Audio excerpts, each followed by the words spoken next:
Un saludo cordial, mi nombre es Nicolás Antonio Agudelo, director general del Departamento de Salud. Doy la bienvenida al doctor Luis Ángel Moreno, jefe para la oficina en Colombia de la ONU-SIDA, el cual nos va a actualizar sobre todos los pormenores del VIH-SIDA en nuestro país.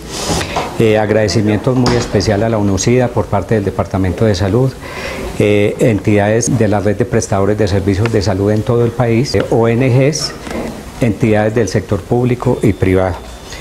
Tiene la palabra el doctor Luis Ángel Moreno. Muy buenos días a todos y a todas. Es un gusto compartir con todos y todas este espacio en el cual tratamos de apoyar las actividades que realiza la sociedad civil organizada con trabajo en VIH, con el propósito de informar y de sensibilizar a los diferentes grupos de interés en la temática, en la situación actual que hay en el país y en las necesidades que se tienen de trabajo, porque el tema del VIH es un tema de todos y cada uno de nosotros podemos colaborar para hacer un país con una epidemia menor y con unas posibilidades de disfrute de derechos más adecuadas a lo que está estructurado en el país.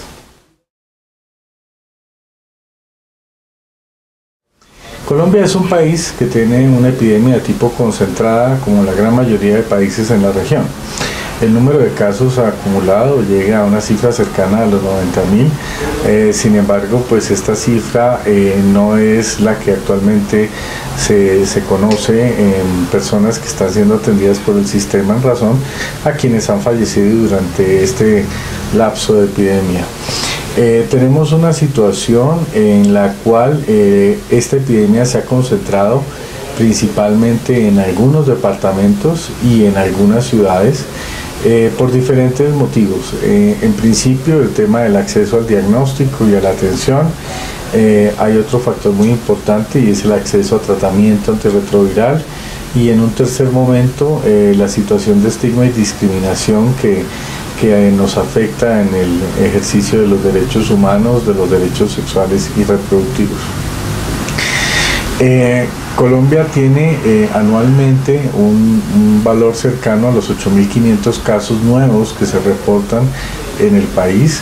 Esta es una cifra que ha venido progresando todos los años y que genera gran preocupación en la medida en que la epidemia como tal tiene una etapa temprana en la cual se caracteriza por un cuadro que se puede confundir con otro cuadro gripal o una situación de malestar general. A veces cursa con diarrea, a veces cursa con un rash cutáneo y suele ser autorresuelta a los pocos días. Quiere esto decir que muchas personas pueden no percibir esto como un momento de primoinfección o de un pico de carga viral inicial que se da siempre que se inicia el curso de la infección en una persona. Adicional a esto, el tema sociocultural del estigma y la discriminación hacia las personas que viven con VIH y hacia las personas que están en los grupos de población clave afectan bastante la intención de cualquier persona para buscar un diagnóstico en el tema de VIH. En este sentido, digamos que la situación afecta más a 11 departamentos y a 6 ciudades capitales de estos 11 departamentos, que concentran el 63% de los casos de la epidemia.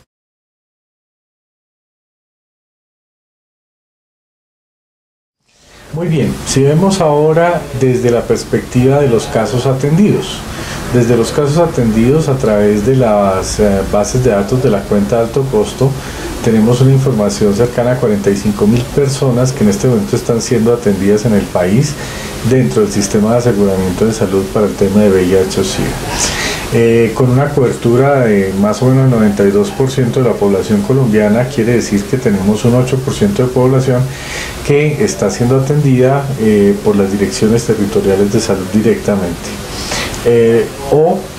No han tenido acceso aún a los servicios de diagnóstico. Visto de esta forma, tenemos algunas cifras que podrían ser interesantes. Tenemos una identificación de pacientes con necesidad de tratamiento antirretroviral superior al 90%, de los cuales al confrontar las cifras de tratamientos entregados y requirientes, se tiene una cobertura del 99% para esta población. Es una cifra muy positiva, es una cifra que viéndola así es excelente, pero hay que mirar también esta cifra en contexto, cómo está distribuida la epidemia en los grupos de edad, por sexo y obviamente a nivel territorial. La epidemia cursa con una situación que es un poco contraria a estas cifras que acabo de mencionar, que son muy positivas, y corresponde a la eficacia o al resultado final de un tratamiento antirretroviral que se considera la indetectabilidad del virus del VIH al cabo de los 12 meses de iniciado el tratamiento, al menos. Y en este punto llamo mucho la atención porque las cifras son muy bajas, están entre el 30 y el 40%, lo cual no corresponde a un nivel tan alto de cobertura en terapia antirretroviral. Ustedes se pueden preguntar, bueno, ¿y esto a qué obedece? Y yo creo que hay dos o tres posibles situaciones que explican este comportamiento. El primero es una falta de continuidad en la toma o administración o entrega de medicamentos antirretrovirales. Como ustedes saben, los medicamentos antirretrovirales deben ser definidos por un médico especialista o un médico con un entrenamiento suficiente para que se le considere un médico experto de acuerdo con lo reglamentado por el gobierno nacional, para garantizar un escalamiento adecuado en la formulación de la terapia antirretroviral. Otro elemento importante es la forma como se está haciendo la entrega de medicamentos. Existe un consenso general que cuando los medicamentos no se disponen en su totalidad, los que estén siendo formulados, no se debe tomar ninguno de los medicamentos con el propósito de evitar una resistencia a los medicamentos por parte del virus. No sobra llamar la atención sobre esto porque a veces no se percibe que sea necesario tener en consideración esto, pero las personas son las que posteriormente van a sufrir los efectos de un tema de farmacoresistencia. De otro lado, tenemos el acceso como tal al diagnóstico, en donde puede retrasar el inicio del diagnóstico y de la terapia. Y esto afecta negativamente también las cifras de logros rápidos de descenso de carga viral. Y de otro lado está la adherencia o cumplimiento del esquema terapéutico ofertado. Si una persona no inicia su tratamiento con el pleno convencimiento de la necesidad de tomar los diferentes medicamentos que se le indican en los horarios y con las recomendaciones de alimentación y de hábitos de vida, pues va a empezar a fallar, va a empezar a cansarse de tomar tanto medicamento, va a empezar a cambiar los horarios, y esto se puede hacer pero de común acuerdo con el personal que le está atendiendo. Es fundamental porque si no hay un compromiso real de las personas que están tomando medicamentos, así se les entregue, puede que no se los tomen o que se los tomen de una manera inadecuada. Y los efectos siguen siendo el tema de farmacoresistencia. Y obviamente pueden haber situaciones de deterioro inmunológico tan grandes que los lleven a adquirir una enfermedad ocasional que puede hacer mella en su salud e inclusive generar condiciones de mayor gravedad. Y la muerte, por supuesto, si no hay una buena atención. Entonces este punto es importante reflexionar en el conjunto de necesidades que puede haber. La epidemia de igual manera está afectando cada vez más a las mujeres de acuerdo con los datos, y esto tiene dos formas de ser explicado. Primero, puede ser que haya una mayor oferta de pruebas, de pruebas diagnósticas hacia el grupo de mujeres. Lo segundo es que efectivamente puede haber un aumento real en la cantidad de casos de personas con diagnóstico de VIH-Sida en el grupo de mujeres. En relación con esto, la discusión está en caracterizar o no como feminizada una epidemia, porque resulta que este es un componente un poco más delicado desde lo epidemiológico, pero en general se ve que si hay una oferta más grande, mucho mayor de pruebas para mujeres, especialmente a mujeres gestantes, logro que es muy importante también para el país, en donde se tiene una cifra superior al 60% de cobertura en la oferta de diagnóstico a mujeres gestantes. Esto puede generar una presión en la epidemia y generar como la sensación de que hay una gran presentación de casos de mujeres. El segundo escenario no se puede descartar, puede que sea cierto o puede que sea un efecto aditivo de las dos situaciones que explican este fenómeno de la epidemia, y también hay que considerar los factores particulares de vulnerabilidad de las mujeres frente a la infección. Hago referencia específica a la probabilidad de transmisión de acuerdo con las prácticas sexuales que se tengan, en donde las mujeres tienen adicionalmente una vulnerabilidad biológica en sus mucosas genitales y anales, según sean las prácticas sexuales, que hacen más eficiente la transmisión del virus de un hombre a una mujer. Esto también hay que tenerlo en consideración. La distribución en general está siendo más notoria en Bogotá, en departamentos como Antioquia, el Valle del Cauca, Atlántico, Magdalena, norte de Santander. Sin embargo, cuando se miran en términos relativos, haciendo una proporcionalidad con la población que ocupan los diferentes departamentos, puede haber alguna variación en esta presentación. Sin embargo, Bogotá es la ciudad que tiene una mayor carga.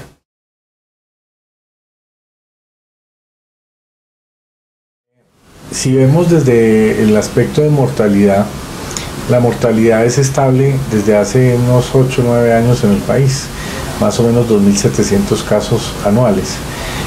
Y esto también nos llama la atención porque si se tiene hoy en día claro que una persona que tiene infección por VIH recibe un diagnóstico, una atención integral, recibe tratamiento antirretroviral, su esperanza de vida es muy cercana a la de la población en donde vive, menos unos 5 o 6 años.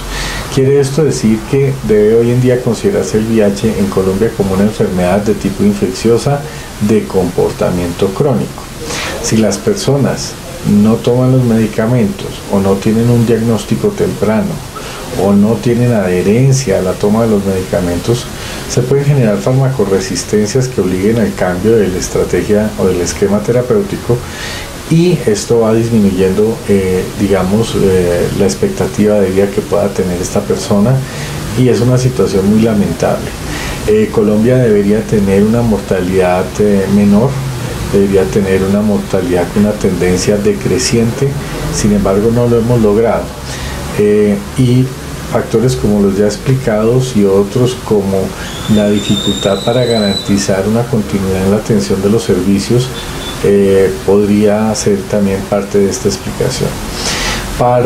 Llama la atención que siempre en los últimos 10 años, tal vez en 8 de los 10 años, el departamento del Quindío tiene unas tasas de mortalidad por VIH muy altas, son las más altas del país, y esto llama la atención en razón a los factores que pueden motivar este comportamiento de la epidemia.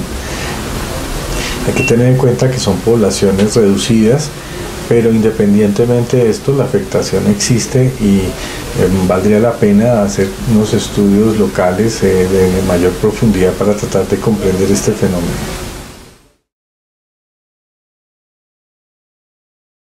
En relación al tema del servicio de los hospitales locales, sobre todo los hospitales de provincia, se ha presentado mucho y nos han consultado mucho en relación al tema de manejo de paciente a través de esos medios para las seccionales de salud de los departamentos. ¿De qué manera ellos pueden enfocar el buen manejo de un paciente en estos casos? La atención es un elemento fundamental en todo el marco de respuesta de un país frente a la epidemia por el VIH-Sida. En este sentido, la atención, ¿dónde comienza? La atención comienza en la prevención. Y en ese sentido tenemos que preguntarnos de qué manera las IPS de cualquier naturaleza están preparadas para desarrollar acciones conjuntas con las direcciones territoriales de salud en las actividades de los planes colectivos. La difusión de información relacionada con el VIH es fundamental. Siempre digo que el VIH se parece en algo al tema del secuestro. En general las personas conocen de qué se trata un secuestro, así como de qué se trata la infección por el VIH, en general. Siguen existiendo todavía concepciones erróneas o inadecuadas frente a la epidemia y frente a la infección y a las personas que viven con el virus. De todas maneras, esto dista mucho del cambio de actitud o de toma de decisiones en las personas frente a aquellos momentos en los cuales la epidemia es transmitible. Hago específica referencia a las relaciones sexuales, porque es la que explica en más del 98% del total de casos de la epidemia que tenemos en el país y tiene un comportamiento similar en todos los departamentos. Tener conciencia o desarrollar un momento de lucidez en cada ser humano para que en el proceso de desarrollo de sus prácticas sexuales se tenga en su justa medida la importancia de tener parejas estables, de tener prácticas sexuales de mínimo riesgo o de tener prácticas sexuales protegidas, que es algo que ya se ha demostrado que es muy eficaz, son fundamentales.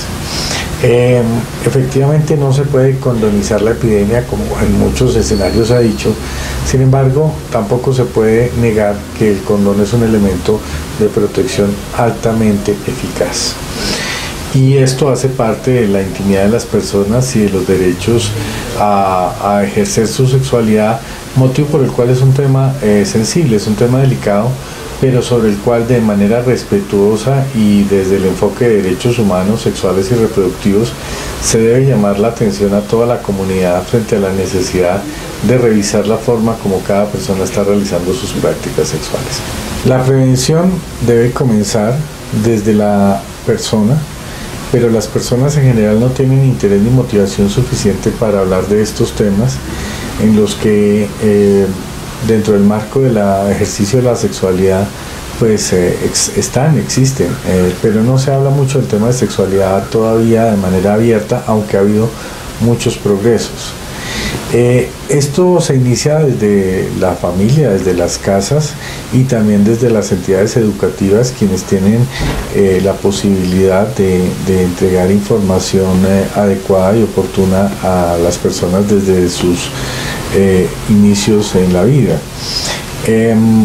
Habría que preguntarse cómo se está dando. Luego tendríamos que preguntarnos de qué manera el personal de salud está siendo formado para tratar este tema del VIH, y en este sentido digamos que hay unas grandes inquietudes porque no se tiene una estandarización de contenidos de los temas de VIH que se están dando. Las personas terminan sus profesiones en el área de salud, pero muchas veces no han tenido la información y no han desarrollado las habilidades de comunicación para trabajar el tema de asesoría pre y post prueba. Si yo no tengo un acceso adecuado y una orientación frente a lo que significa tener un posible diagnóstico de infección por VIH, va a generar bastante miedo y las personas a veces no regresan por los diagnósticos. A veces no se ofrece la prueba porque como se requiere o se indica por el gobierno la realización de la asesoría pre y post prueba, hay todavía dificultad en la forma como se asignan los códigos para facturar estas actividades. Entonces a veces me han dicho no se realizan por esa razón. Este es un tema que se tiene que revisar de conjunto con el ministerio y allá hay personas que pueden orientar perfectamente a las diferentes clínicas y hospitales para ver de qué manera se puede lograr este cobro de este servicio y no afectar negativamente pues el funcionamiento de las IPS. Visto eso, Esta barrera se ha venido tratando de solventar desde el Ministerio de Salud y Protección Social y de otros actores de la respuesta, incluida por supuesto la cooperación de Naciones Unidas, mediante procesos de capacitación a actores claves de los diferentes departamentos del país, para que sirvan como replicadores o capacitadores a su vez de más personal en las IPS, y visto de esa manera debe fluir una oferta de diagnóstico más fácil. Otro tema es el derecho de las personas a querer conocer su diagnóstico. De manera anecdótica me han llamado en algunas ocasiones frente a este punto, y hay personas que me dicen que no les ordenaron la asesoría de prueba voluntaria porque el médico o la médica había considerado que no era necesario, porque veía a la persona en buenas condiciones de apariencia general y no tenía, digamos, ninguna enfermedad como para tratar de buscar una asociación para una clasificación de SIDA. Entonces, pues que no consideraban que esto se debía dar. Esta es una situación preocupante, porque ningún colega debería estar en una actitud de negar un servicio al cual las personas tienen derecho, un servicio que está cubierto por el financiamiento del Sistema General de Seguridad Social en Salud y que es un derecho de las personas. No siempre es fácil hablar de temas íntimos por parte de las personas y de la forma como desarrollan su vida sexual, motivo por el cual no siempre las personas manifiestan de qué manera o con qué parejas realizan sus prácticas sexuales, y esto hace parte también de la intimidad del ser humano. Sin embargo, no conocer al detalle estos pormenores no significa que un profesional de la salud del área de la medicina pueda negar la solicitud de un paciente o de una persona para acceder al diagnóstico de información. En este sentido se ha venido trabajando de manera importante por el Ministerio de Salud y Protección Social. Se han desarrollado unos rotafolios y un material para tratar de explicar de una manera muy clara de qué manera se puede hacer la asesoría pre y post-test y los algoritmos diagnósticos. Hemos colaborado con la generación de varios videos que apoyan este proceso y estamos, digamos, en la mayor intención de colaborar con quienes puedan requerir este apoyo de manera coordinada con los oficiales del Ministerio de Salud y Protección Social.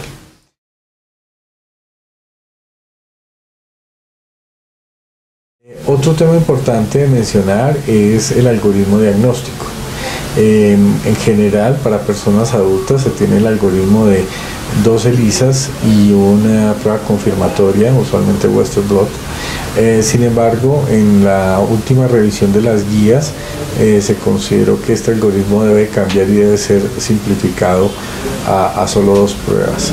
Esto será oficial en el final de este trimestre, y esperamos que luego de que sea oficial podamos hacer un trabajo de difusión amplio en este sentido.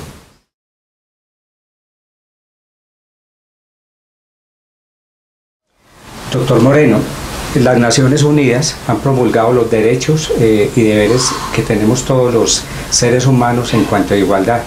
En relación al tema del VIH-Sida, ¿hay algunas normatividades que hayan cambiado con relación a lo que ya conocemos? El tema de derechos humanos es fundamental para este y para muchos otros temas. Las personas debemos primero informarnos sobre nuestros derechos y, en segundo término, respetar los de los demás para que los nuestros también sean de igualmente valorados y respetados. Para el tema del VIH hay 2 derechos fundamentales que se afectan principalmente: el derecho a la vida y el derecho a la salud. Los 2 van conexos y inician desde la forma como se percibe socialmente a las personas que viven con VIH o a las personas que están en los grupos clave para la epidemia. No es algo nuevo, pero debemos observar de qué manera pensamos o reaccionamos frente a situaciones posibles que se generen en este tema. En este momento se me ocurre preguntarles a ustedes qué opinarían o cómo se sentirían si en este momento llegara una persona de la comunidad LGBTI, se identificara como tal, se acercara y los saludara, les diera la mano o de pronto hasta un abrazo. Hay muchas personas que se incomodan, hay muchas personas que generan rechazo, y esto, digamos, habla mucho de la forma como estamos estructurados cada uno de nosotros como seres humanos frente a la relación con otras personas y con las personas que ejercen opciones sexuales diversas. Es necesario reconsiderar esto, porque no importa la edad que tengamos ni los títulos que hayamos acumulado, yo creo que es un tema de sensibilidad humana, y el factor humano en una epidemia como esta, en un país como Colombia, es fundamental. No podemos reproducir diferentes formas de violencia a partir del estigma y la discriminación, y esto tristemente lo he visto en algunos sitios del país, en algunos colegas y en personal también administrativo en las IPS y también en algunas EPS. Es una situación triste que se exijan autorizaciones para unos exámenes que no los deberían tener. Es triste ver cómo se retrasa una toma de muestras o cómo se retrasa la entrega de un diagnóstico, o cómo también no se hace un seguimiento a aquellos diagnósticos positivos o negativos que fueron tomados y que no han sido informados porque la persona no ha regresado. Esto es una clara referencia de que algo nos puede estar faltando en la asesoría PRES. Tal vez no tenemos suficiente capacidad para convencer y motivar a las personas para que regresen por su diagnóstico, dándoles una gran expectativa del manejo de tratamiento que existe hoy en día en oferta en el país. Los derechos humanos también pasan por situaciones en donde, si hay demoras en la atención o en la hospitalización, las personas pueden fallecer incluso sin haber recibido un diagnóstico o un tratamiento, y debemos mirar cómo son los casos que se han venido presentando en cada uno de los sitios. Son temas no muy frecuentes, pero de todas maneras en esto debe haber un cero tolerancia. No debe ser posible que una persona se muera y no logre acceder a un diagnóstico oportuno. No es posible que no se le entregue la información suficiente. Tampoco es un deseable que las personas no reciban un tratamiento y una orientación frente a la forma de tomarse los medicamentos.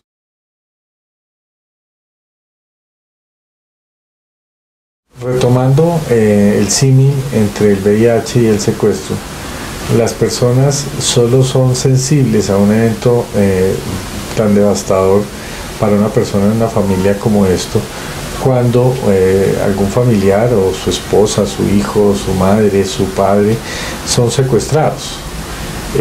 Se despierta el interés en el tema, en las condiciones en que se puede solucionar. Lo mismo pasa con el VIH.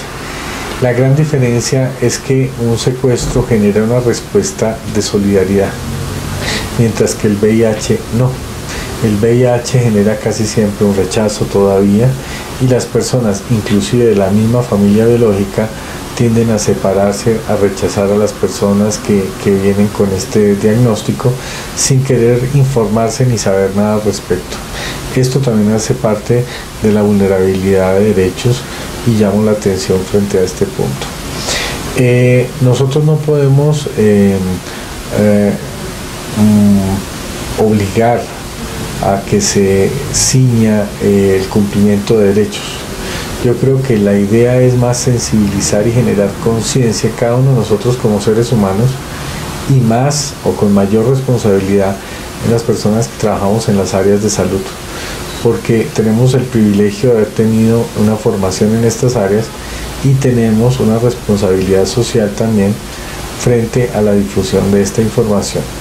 Pero una cosa es decirlo, otra cosa es hacerlo, y otra muy diferente es sentirlo. En mi experiencia personal, más allá del conocimiento, esto ha sido un proceso de cambio en el cual malas concepciones y ideas de crianza y socioculturales han tenido que cambiar en mí para tratar de hacer de mi apoyo a la respuesta del país un cambio genuino, y esa es la invitación que yo les hago. Más allá de que les digan o que no les digan, Cada uno de ustedes está en capacidad de reflexionar qué tanto sabe de VIH, de qué manera puede generar un cambio en la forma de hacer su trabajo para facilitar un diagnóstico oportuno, unas acciones de prevención, un tratamiento adecuado.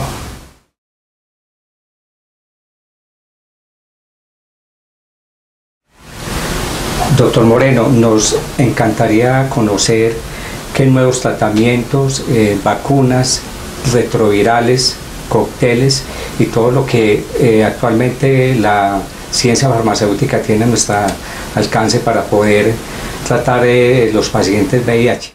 Los esquemas de terapia antirretroviral se han desarrollado mucho en los últimos 15 años.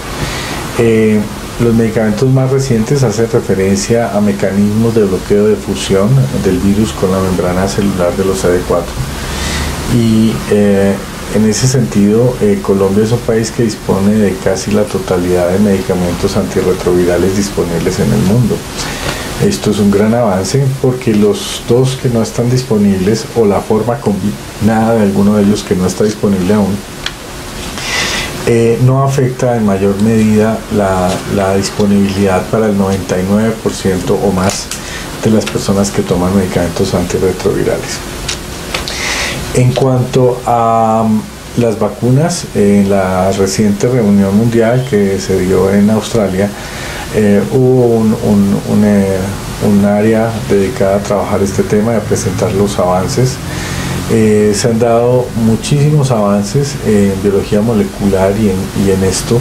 Sin embargo, el virus tiene una particularidad que es la de mutar con mucha frecuencia sus estructuras antigénicas, lo que hace que no sea fácil generar una vacuna que sea estable y que garantice una efectividad suficiente para los diferentes tipos de virus de VIH circulantes, porque esa es una apreciación que hay que tener clara. No existe un virus de VIH, existen diferentes grupos y serotipos de virus de VIH, lo cual complejiza la generación de una vacuna que sirva para todos.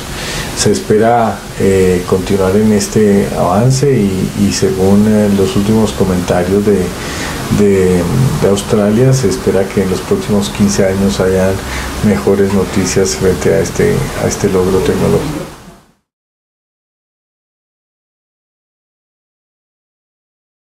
¿De qué manera la ONUCIDA viene trabajando actualmente en el mundo para dar una respuesta muy positiva en relación al manejo, tratamiento y prevención de la enfermedad?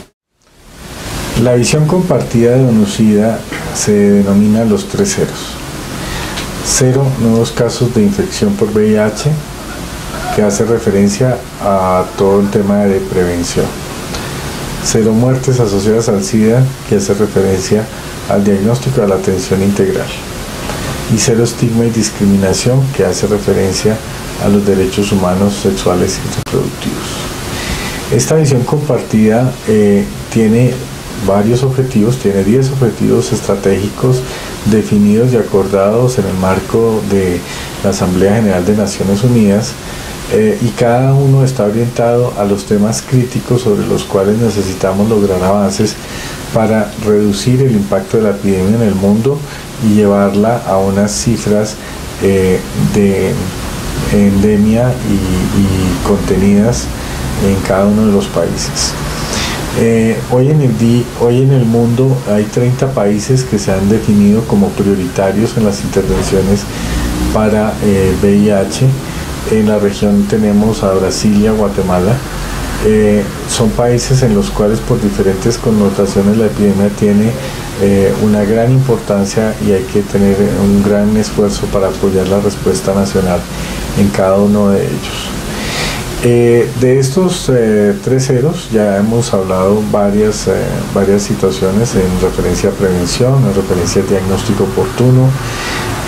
Faltaría mencionar la prevención de la transmisión, o mejor que eso, la eliminación de la transmisión materno-infantil, entendiendo eliminación como definición operativa por debajo del 2% para los casos de transmisión de madres a hijos e hijas no nacidos. Colombia tiene unas cifras superiores al 5% en el país, que son muy altas y que nos hacen el llamado frente a la brecha que existe en el diagnóstico a gestantes, en el manejo durante el embarazo, en el manejo durante el proceso del parto y en el posparto frente a la no lactancia materna y la suplencia con fórmula láctea.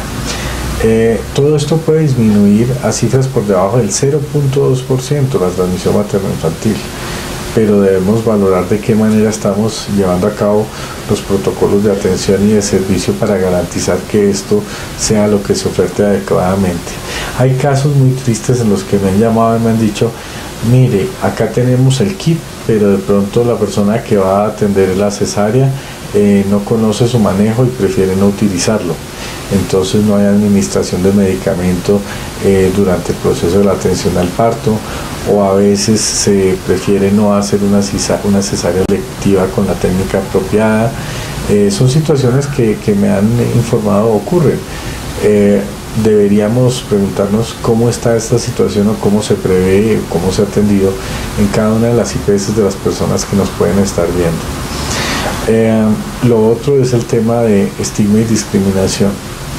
Es fundamental. Un país como Colombia, que tiene una solidez estructural en el tema normativo y una muy buena cobertura en los temas técnicos, no se explica por qué tengamos todavía tantas barreras de acceso a situaciones que ya hemos explicado y que no existe fundamento para que se den.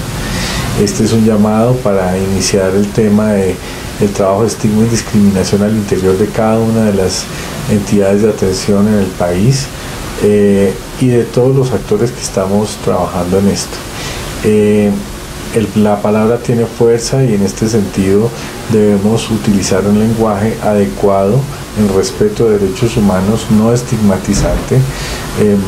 Voy a mencionar 3 o 4 palabras que no deben ser utilizadas. No se va a hablar de personas portadoras de VIH o de SIDA. Esto es claramente en contra de derechos, es una forma de estigmatizar directamente a alguien. No se va a hablar de sidosos o de sidosas, eso también es un término bastante oprobioso. No se debe hablar de contagio de la infección o de contagio del virus, porque el contagio llama a tener miedo frente a algo que no sé exactamente de qué se trata, pero es algo indeseable. Se debe hablar de transmisión de la infección como tal, y tampoco es bueno o es recomendable hablar de manera oprobiosa de los grupos de poblaciones claves sobre los cuales debemos también tener una especial consideración y un manejo adecuado en los servicios. Estoy hablando de los habitantes de calle, en donde a veces les dicen desechables. Este es un tema muy sensible, es un tema muy crítico. Estoy hablando también de las trabajadoras sexuales, estoy hablando de los hombres que tienen relaciones sexuales con otros hombres, estoy hablando de las personas privadas de la libertad, estoy hablando de las personas que consumen sustancias psicoactivas, y en general el más afectado de todos es el grupo de mujeres trans. Las mujeres trans tienen unas connotaciones de vulnerabilidad muy altas, son muy violentadas por diferentes actores sociales y a veces del Estado, en donde no es deseable que una persona no se le respete su atención con una característica humana.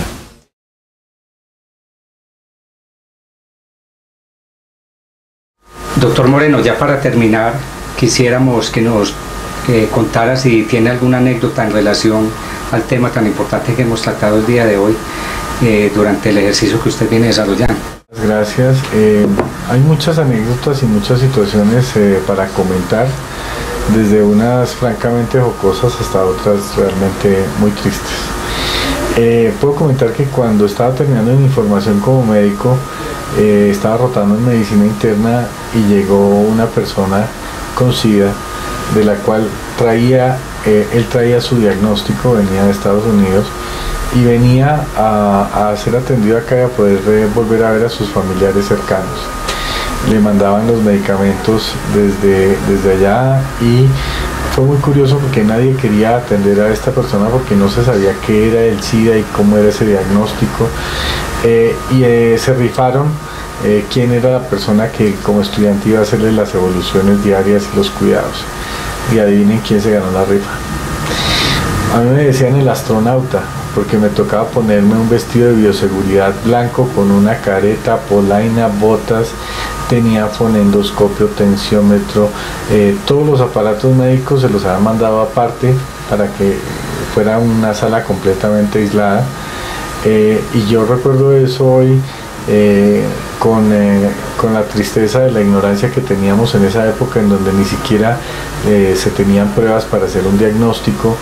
El medicamento que había era para tratar una neumonía sobre la cual él estaba muy afectado, y era trimmetoprim sulfamethoxazol inyectable que mandaba. No había nada más que ofrecerle a esta persona. Desde allí me enteré yo del tema del VIH, y posteriormente trabajando en el ministerio me ofrecieron el trabajo como jefe del Programa Nacional de VIH y SIDA, lo cual asumí como un reto muy interesante, porque es un tema complejo y es un tema que toca muchísimos ejes de la condición de la vida de las personas y de un sistema de atención en salud. Y me gustó esa complejidad y la posibilidad de ayudar en unos temas tan sensibles para las personas. Tal vez la prueba más grande que tuve en relación con esto fue como a las 3 semanas de haber iniciado el trabajo en el ministerio. Tuve oportunidad de participar en una conferencia internacional en la ciudad de Cali. Hice una presentación y a la salida muchas personas de diferentes organizaciones y especialmente de sociedad civil se acercaron, me felicitaron por la presentación, y uno de ellos se acercó y se identificó y me dijo: mire, doctor, yo tengo SIDA. ¿Usted sí cree lo que acaba de decir allá, de que el VIH no se transmite por los alimentos, ni por dar la mano, o por un abrazo, o por compartir un restaurante o las demás cosas? Yo le dije: sí, yo lo creo. Pero esta fue una respuesta muy a conciencia, porque había preparado muy bien esa presentación y era lo último que dan conocimiento por parte de CDC, quien nos compartía esto. Entonces dijo: muy bien. Acercó una bebida refrescante, la destapó, tomó de ella y me ofreció. Me dijo: doctor, es que hay muchas personas que hablan sobre VIH, pero es un tema en el cual no creen. Yo quiero saber si usted de verdad cree. Y en una decisión de un segundo que pareció pues una eternidad, tuve que valorar muy bien si yo estaba seguro de lo que estaba diciendo y de lo que creía. Y tomé de la botella de la gaseosa. Esto obviamente pues generó pues una gran aceptación, porque cuando uno trabaja uno debe disfrutar lo que hace, debe sentir que está aportando, debe tratar de movilizar el sentimiento de las personas, no solo el conocimiento, sino el sentimiento, porque ahí es donde hay gran parte de la motivación para tomar acción, para hacer algo o dejar de hacer algo que no sea tan bueno.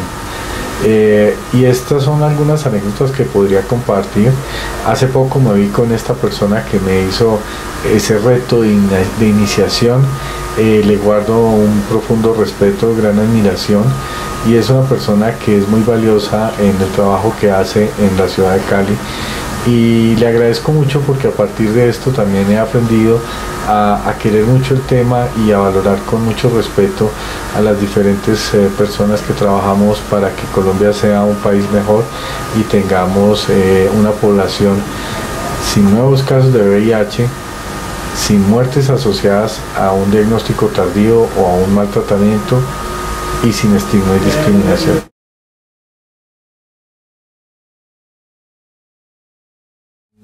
Este es mi saludo de cierre. Espero haber contribuido en algo con esas inquietudes que pueden haber surgido en relación con el tema del VIH. Yo creo que el Ministerio de Salud y las direcciones territoriales de salud en general están bien informadas y están desarrollando acciones a favor de lograr los 3 ceros en el marco, obviamente, del Plan Decenal de Salud Pública y del Plan Estratégico Nacional de Respuesta al VIH. Les quedo muy agradecido, como siempre les deseo lo mejor y mucho bienestar en sus vidas. Gracias.